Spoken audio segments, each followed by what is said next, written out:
भारत पाकिस्तान ने मैच खेलिया डरुछि कारण से जानिछि जे पाकिस्तान से केबे मैच जीति पारिबो नाही।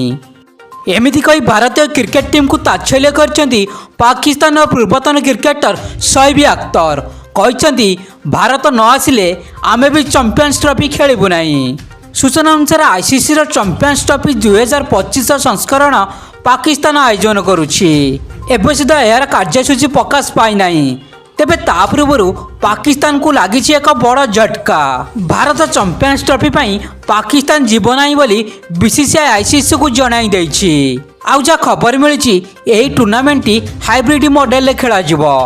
तेबे भारत यह निष्पत्ति को घोर विरोध करछन्ती पाकिस्तान पूर्वतन क्रिकेटर शोएब अख्तर। से कहछन्ती भारत जहाँ सब करुच्ची किछि ठीक करूनी।